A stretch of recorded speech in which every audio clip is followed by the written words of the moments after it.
Hello again, everybody. It's Sydney, and welcome to what I read in June of 2026. I'm going to be starting off with Square Enix. I read one oversized release, which is The Ice Guy and the Cool Girl, Volume 11. This volume, the Cool Girl, her name, Fuyutsuki?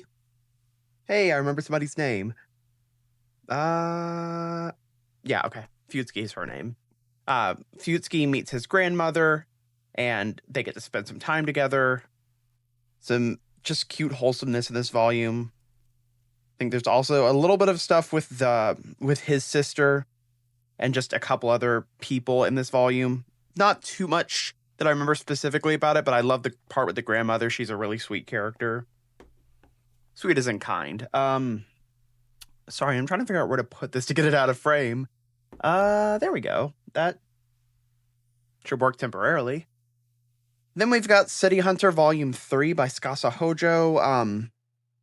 This volume we have somebody who I thought was going to be first I thought she looked like one of the Cat's Eye women. So I thought it was like a crossover, but no, it's just his art style and a woman with black hair.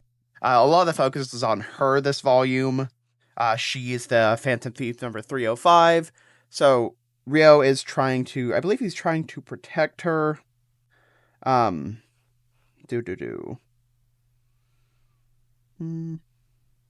okay. He ends up meeting her, and he ends up helping her steal the Black Tulip. That's most of what happens in this volume. Some other stuff with Kaori. I would flip through this, but City Hunter is a bit too risky, I think, to show pictures of. It's nothing like no nudes or anything. I'll just see if I can find a good page without anything bad. Yeah, like you can see the art there, but there's a lot of boner jokes, a lot of crass jokes, and like some things that are like, I don't know if I get in trouble for showing that on YouTube. Nothing too terrible, but you know. Then we've got Sun Can Rock Volume 2 by Boichi.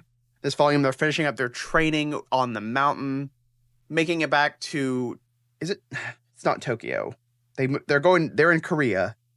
I keep mixing up if they're in Korea or Japan. But anyways, they finish their training and they go to take on this rival gang. And some people from Boichi, from Sun Kim Rock's last couple years in Korea, come back into his life in ways that kind of follow what they had been up to before, which kind of helps move him towards becoming a better gangster and trying to really protect the people he cares about. Story's good in this series. It's just the misogyny that always gets me. Same thing with City Hunter. Next, let's get into some Viz Sigs with Fool Night, Volume 9 by Kasumi Yasta. I know this got an anime recently, and I still have not watched it yet. I said I would, but I did not. We are finishing up this small arc. I think a little bit of the arc is finishing up in this volume about the infiltrator in the company and trying to get to the root of who transflorated Ivy. We're kind of getting to the root of that this volume, I believe. And we also have a few other important revelations that happen with the plot. Stuff that I don't really want to spoil too much, but it's a really interesting series, and I definitely recommend it to any like sci-fi enjoyers. Then we've got the final volume of Insomniacs After School, Volume 14. Nothing too notable to say about this. It is a final volume of a slice of life series. It goes about the way you'd expect it to. It's just a nice, cute ending with a decent bow to wrap things up on. A bit of spoilers, like if you don't want to know or want to know the ending, whatever. I thought that the girl, I should probably say her name specifically. Okay, it's Megari. Megari has had a chronic illness all her life, and I kind of thought this would go the route of a different series, where by the end she's taken by the illness, but it doesn't seem like they went that route. Instead, it seems like she recovers from it, as much as she can. It's still chronic, so it's not like it's going to go away, but she doesn't die at the end of the series, at least. But it was a decent, cute slice of life that was really carried by the good art direction.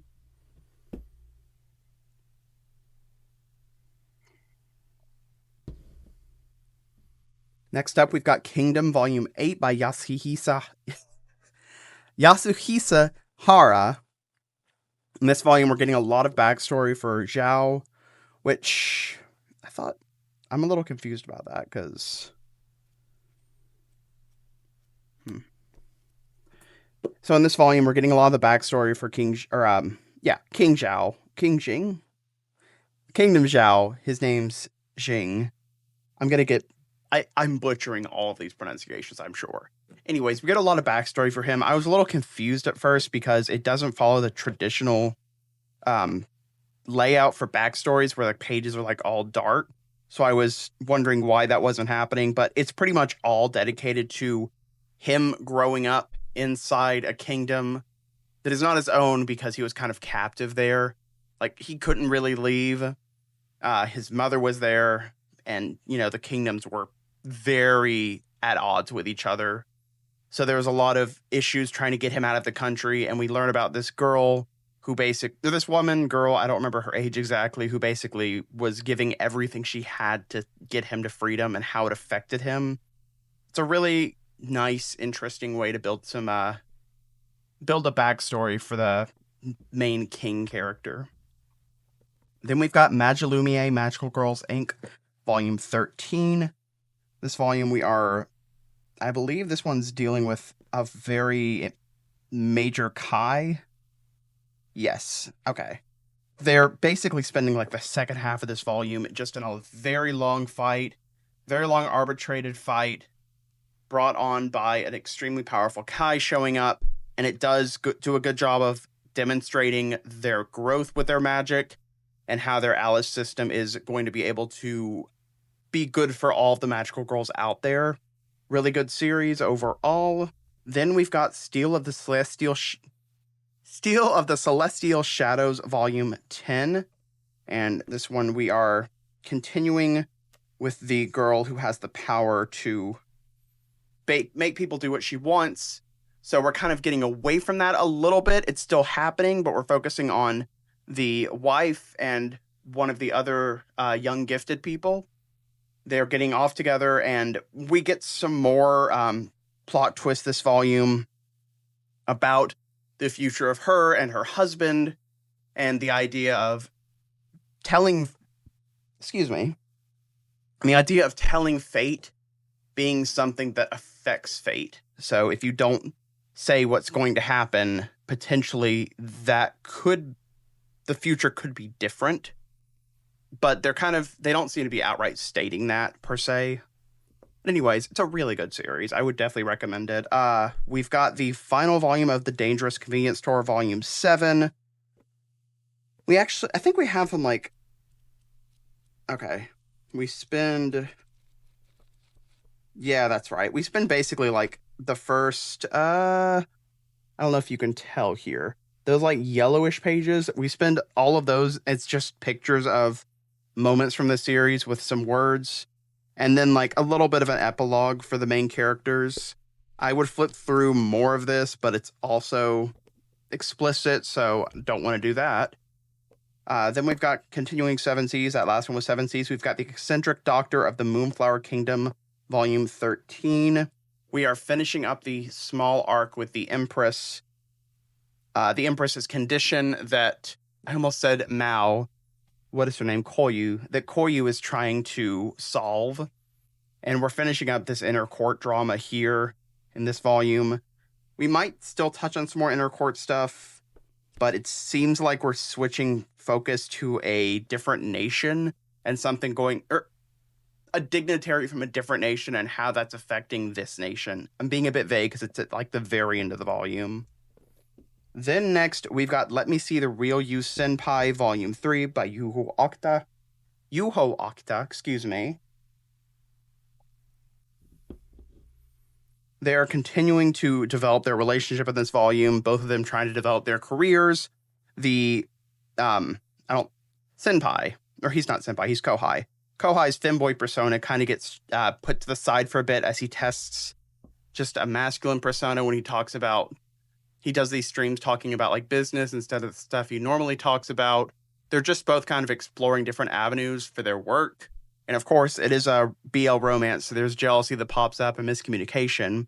It's a decent series. I'm not as in love with it as I want it to be. Then we've got Punch Drunk Love, Volume 5. And this is another one I really cannot flip through because it is very explicit. We're definitely developing the relationship between these two characters, involving things like moving in, and guess what? Miscommunications. It's a fun comedic BL. It's pretty enjoyable. I think I'd recommend it to people who enjoy BL in general. This one I think is also, okay, it's 17 plus, so I think it should be fine. This is The Scum Laugh by Atata Cairo, Volume 1. First volume of this series. It is a series about a beast man who, I think he makes a living selling, let's see.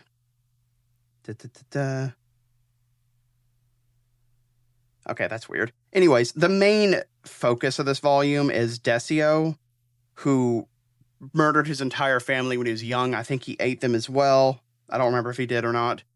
But now he makes a living on kind of like the black market. We also have a focus on a couple of other groups of people. It's really interesting and really dark.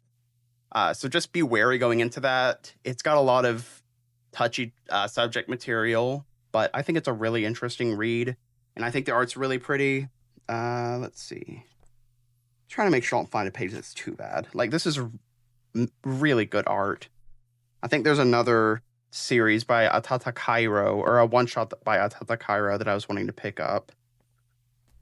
Next up, we've got one more that we can't flip through with our last oversized 7Cs, Wild Love, A BL Guide to the Animal Kingdom by Subuko Aratama. And this is basically just a one-shot collection of one-shots, I would say, of different species and how their mating habits work, how their same-sex, male same-sex specifically, coupling, mating, attraction, affection, and in some instances fighting turn out.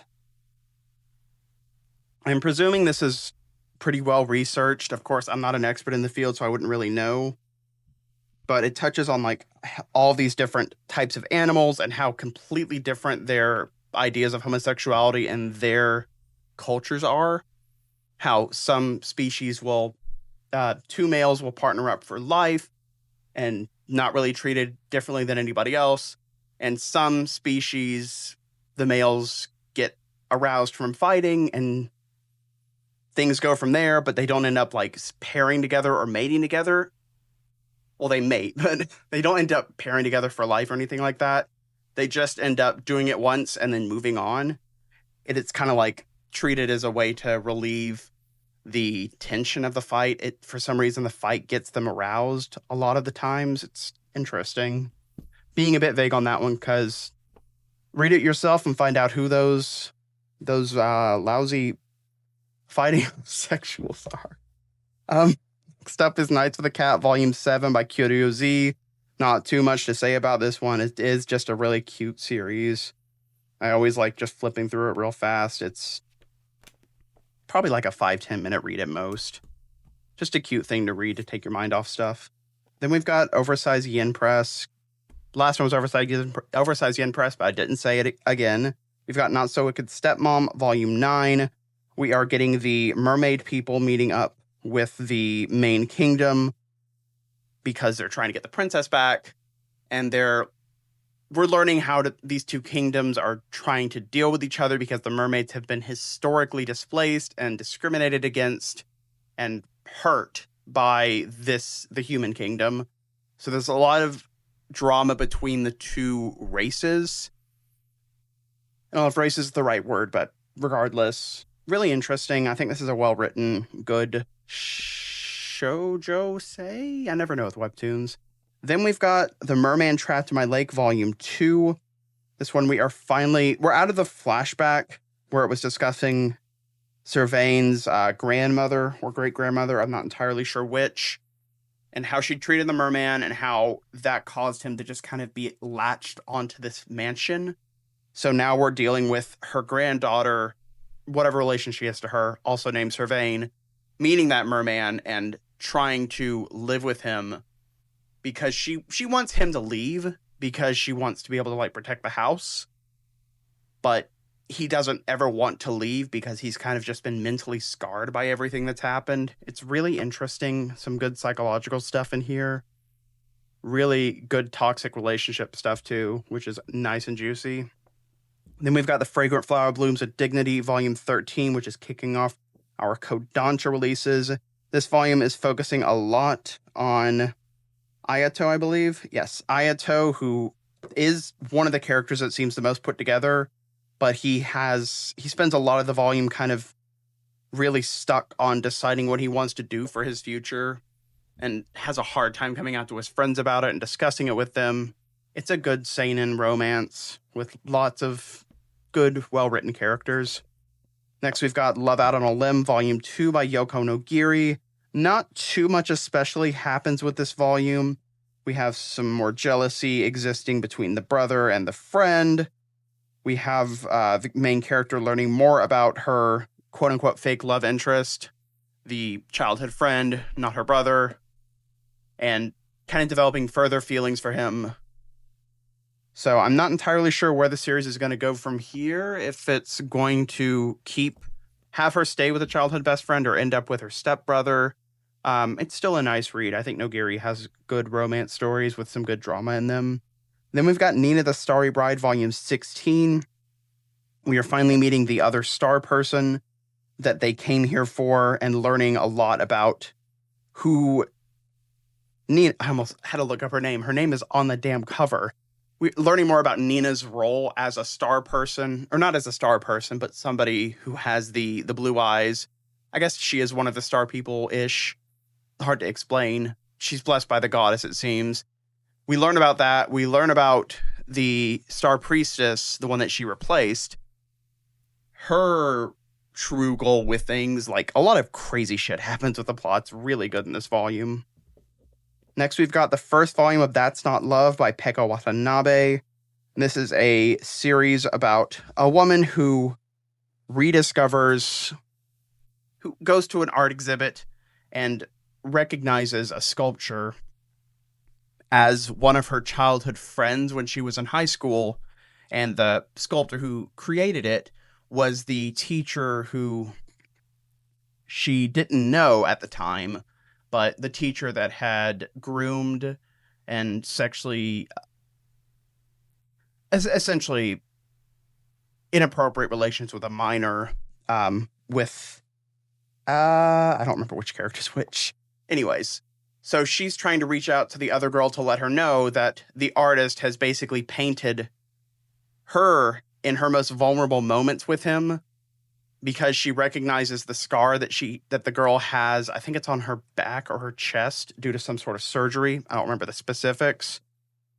And she's trying to reconcile with her friend and help her move things through. And it's a lot of sad introspection in this series so far, and it's really, really interesting. I liked it a lot. Then we've got a classic shoujo finally coming out in a new version for the 30th anniversary. We have Mars Volume 1. This is a series about I believe she is an artist. Yes, she's an artist, and she ends up kind of developing these feelings for this guy at school who is rash. He drives a motorcycle. He's kind of a delinquent, and they end up kind of developing a relationship slowly. I'm not the best at describing the plot, but I really do like all of the progression in this first volume so far. Not to mention the art is just so, so pretty. I really hope that at some point we get another series by Soryo, because I'd love to see their other works as well, if this one's as good as it is in the first volume.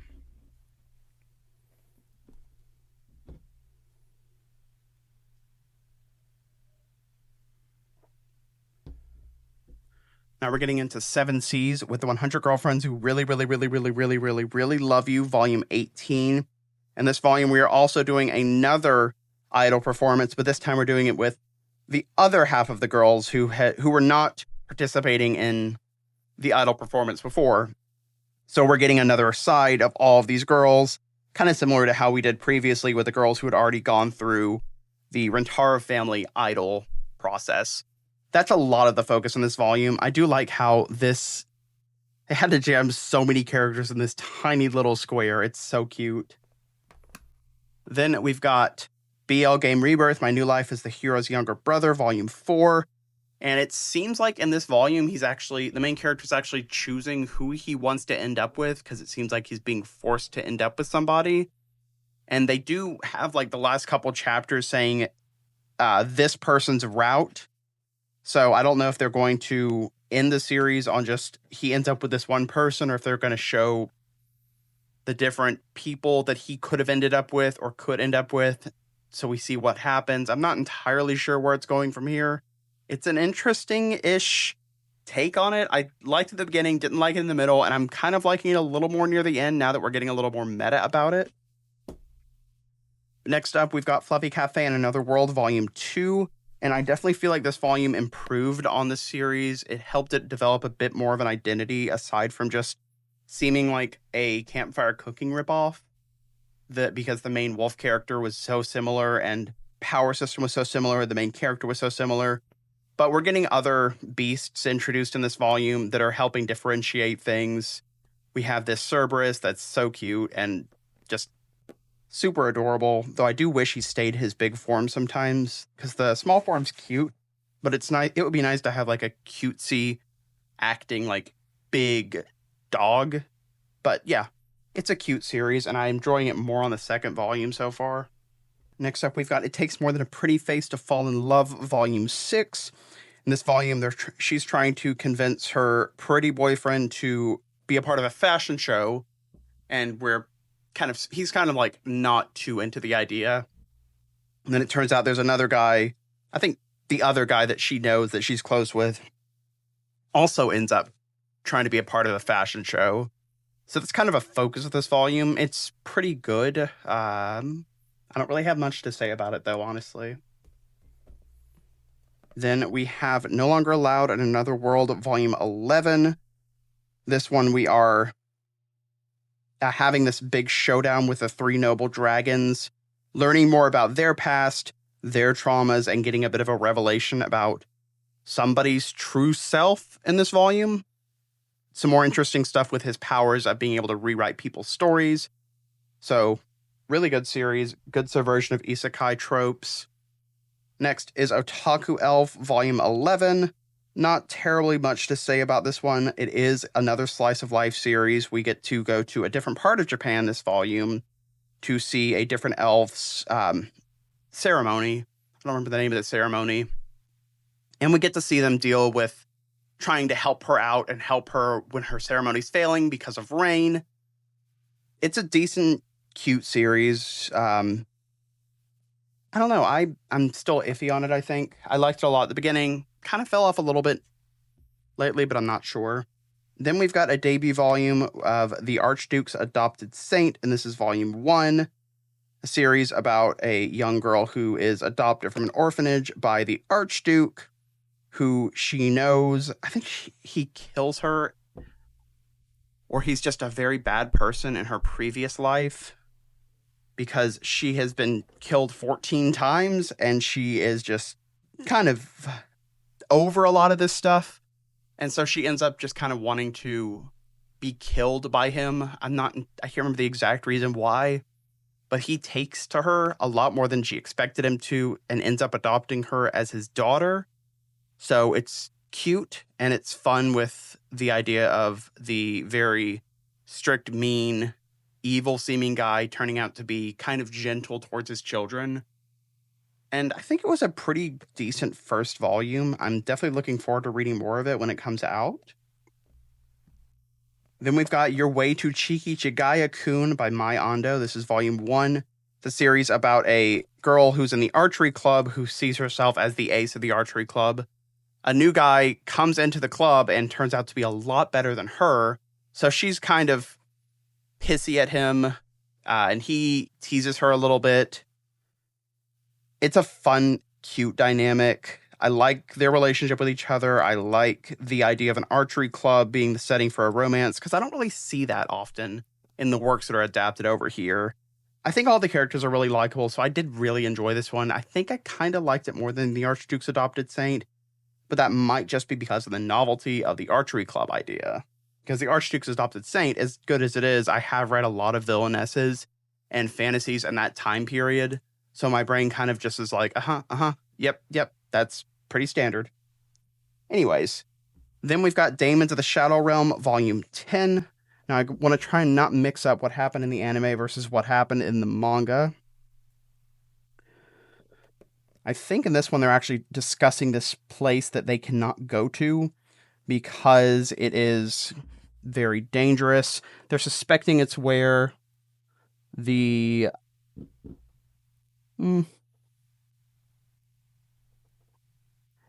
So there's a village that disappeared years ago, and they're suspecting the place it is a really dangerous place that nobody really goes to because the people who go there disappear or are killed.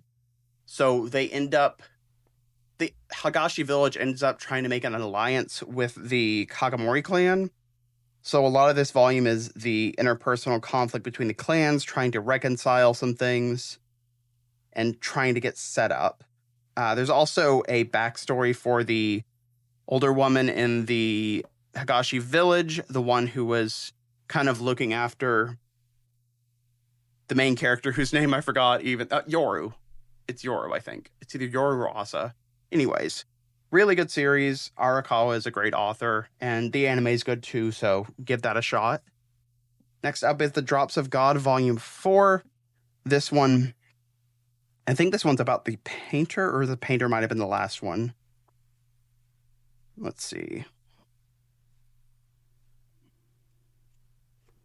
Okay, this one I think they're having a hard time kind of making headway on the next apostle. And then, yes, they learned the hint for the next apostle, where they're finding out that it is something similar to seeing the Mona Lisa. So a lot of this is actually finding out if the main character is going to pass this apostle test or if he's going to fail, figuring out how he's going to figure out, based on the vague description of the wine, what wine potentially could be what he's looking for the apostle. I'm being a little bit all over the place trying to explain this. I really like the series. I do. It's just a bit hard to try and make it out into so many words when it's a pretty simple volume of just they're trying to find out who the next apostle is, something about Mona Lisa. So they're going on a journey to try and figure that out, working with all of their connections so far to try and get progress made on it. It's a really good series, and unfortunately the next one is not going to continue it. It's going to skip forward like certain number of volumes, and I don't know if there's going to be another one after that, so I'm probably going to have to end up reading more digitally. But that's besides the point. Next, we've got a single standard size Kana release with Billy Bat by Naoki Urasawa and Tagashi Nagasaki. This is a series about a Japanese American comic author, excuse me. Well, he's Japanese-American. The comics are American. Who is writing a successful comic and finds out that his comic is apparently stealing its main design and some ideas from this series in Japan. So he goes to Japan to try and find out more about it, and there's just this mystery that's unfolding as he's trying to trace down the origins of this bat symbol and the character that he apparently copied. It's a really interesting first volume, and I'm looking forward to reading more of it, but it is a bit of a slower release, unfortunately. Next, we've got The Hitman Stands Volume 3. This one is focusing a lot on the Hitman trying to get an improvement to his weapon set by basically taking the light stick he uses for his Oshi and adapting it into a weapon. We also do get to meet another idol who is apparently smitten with, I think his name's Rintaro. I don't know, this is Endo. I don't know Rintaro's the name of the author. Anyways, smitten with Endo, in love with him. He doesn't really care much about her. He only really cares about his Oshi.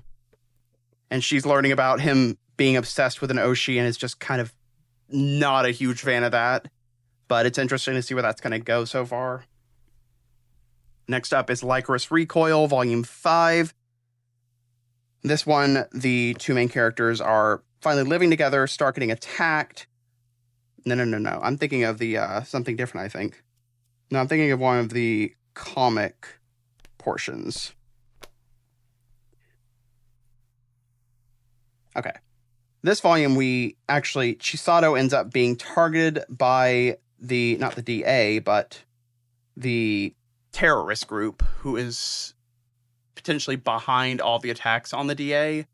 So they're having to run and fight against them and try and learn more about the group that's targeting them.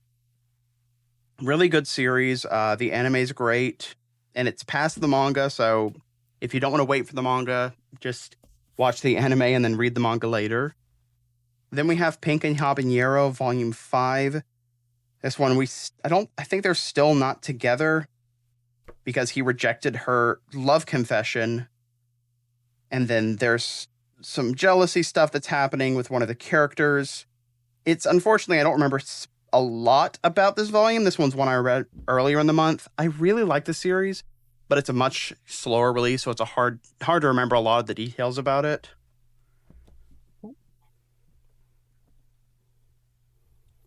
Then we've got Shadow's House, Volume 11 by Samato. This one we are focusing a bit outside of the house on some groups, learning about the town surrounding the mansion. When I say some groups, I mean like secondary characters. Him being one of them. Him, basically the people on the cover here.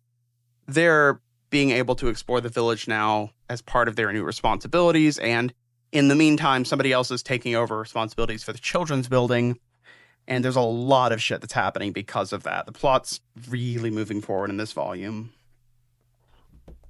That's still a little in the frame. Let me see if I can... Okay, if I do that, it's fine, I think. Then we've got Super String 3, Marco Polo's Travel to the Multiverse. I think I'm starting to like this series now that I've kind of just gotten a grasp of everything that's happening. It's very wacky, nonsensical, but like some really interesting fights and really good art as usual from Boichi. It's kind of just like everybody's together trying to stop this one threat, this one super, super strong threat. It definitely feels like we're getting close to the end of this series, which I think it's only 5 volumes. Next is Rainbows After Storms, Volume 10. This one they're planning to go on a date for their anniversary, and they end up not being able to do that, running into some issues, just some minor drama in their relationship. I don't think anything too outstanding happens in this volume. It is just a really cute Yuri. Next is Chainsaw Man, Volume 21. Some major spoilers in this one, so just don't watch if you don't really want to know. Denji's trying to escape the aging devil by eating himself. And eating other people. They end up escaping and trapping the aging devil inside of itself. A lot of just very fast-paced stuff happens this volume. It's a little hard to describe, but I really do enjoy that. Then we've got Dandadan, Volume 19, and it seems like we are finishing up the fairy card fight in this volume. Yes, we finish up the fight with the fairy card and the magical book, and then we eventually end up getting the second golden ball back, so I'm not entirely sure where the plot's going to be going from here. It doesn't seem like they really hinted at what's next, so I'm really interested to see what's happening. Then is Marriage Toxin, Volume 13. A lot of this volume is focused on going to this restaurant that's super, super good. Turns out that restaurant's going to be closing tomorrow because the chef who runs it, I think they call them the Iron Tongue or something like that.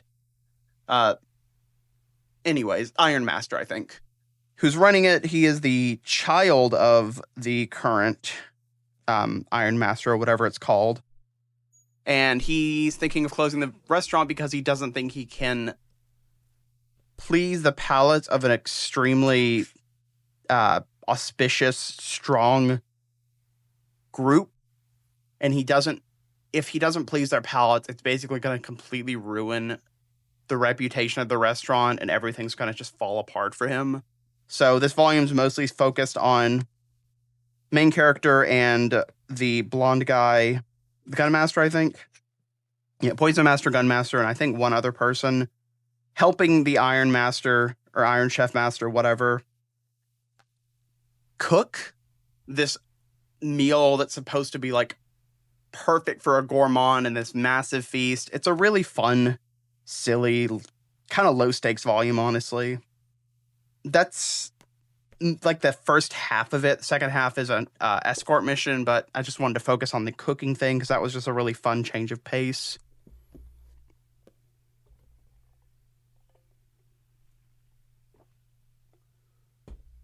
Next is Mission Yozakura Family, Volume 23. We are finishing Shinzo's wedding in this volume, trying to rescue Shinzo, trying to figure out why the wedding's happening. I don't want to spoil that too much because it's kind of like, once you kind of know the entire thing. But it was a fun arc, or a fun little section of trying to collect all the stamps. Then we have One Piece Volume 112. This volume we're in Elbaf, and we are starting the major conflict that's still ongoing in the manga of the Celestial Dragons essentially making it to Elbaf and trying to kidnap, I say Celestial Dragons, it's like the Celestial Knights, but trying to kidnap giant children and get rid of all the knowledge that's in Elbaf currently.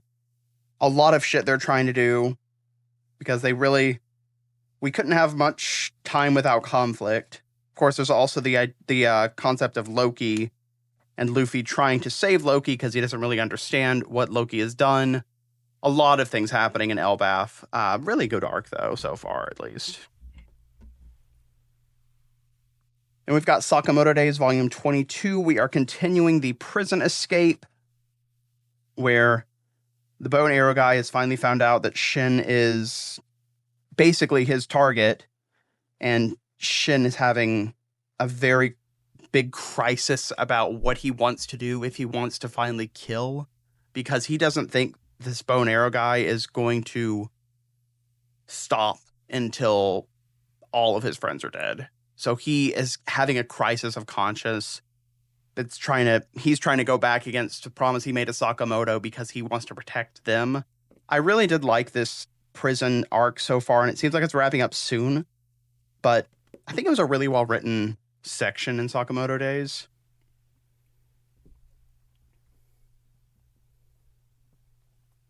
Now I'll get into stuff that I read that wasn't stuff that came out this month. These are older releases. I read volumes 3 and 4 of The Flowers of Evil. I did really like this series. The ending I did like as well. It was a fairly happy ending for everybody involved, except for, yeah, it was a happy ending except for the main girl who was her name. I don't remember her name. We kind of get to see at the end how she really viewed everybody and how twisted her mind really was. It's really unfortunate because she didn't deserve to have to feel this way about everything. And I feel like you can't help but feel sympathetic for her because she's just, the way she sees the world, it must be really painful to go through. But overall, it was a really, really good series. Probably one of my favorite Oshimi so far. I think Welcome Back Alice is still probably my favorite, even though it's more contentious. I just really like the gender play that they're doing in that one and how overtly sexual everything is. Then I read a couple volumes of Imakoi. This is volumes 4 and 5. I don't really remember too much specifically about these volumes. I'm just continuing the series. I'm enjoying it. The main two characters are cute together. They don't really have much conflicts. So it does seem like they kind of shift focus onto the secondary couple because the main couple is just doing so well they don't really have much else going on, but that kind of gets resolved in these later volumes after that I already read by the time I'm recording this, but not in June. But it's a pretty decent series. I was so surprised to learn it was by the creator of, I think, Wolf Girl and Black Prince, which I've heard is so many bad things about, but I think Imakoi is a lot different than that. Anyways, we have volumes 4 and 5 of Tokyo Tarareba Girls next. And unfortunately, it seems like in these volumes, the girls are starting to finally get out of the harsh relationships they're in. I think one of them specifically is kind of shocked out of continuing her relationship. The other one is kind of on the outs of her relationship, thinking about ending it soon. And the main character is seemingly, I think it hasn't happened yet. I think it's in the next couple volumes where she reaches some sort of starting to resolve with her ongoing plot of trying to find a husband or a boyfriend. I enjoy the series. It is a bit mean-spirited at times, and I straight up skip all the theater segments where it's just the melted liver and whatever talking, because it just feels so ugh. But I'm mixed on this series, honestly. I enjoy the characters. I root for them. It does just feel mean-spirited at times to me personally. But that's everything I read in June, and I hope to see y'all again in August for stuff that I picked up in July. So have a great one, guys.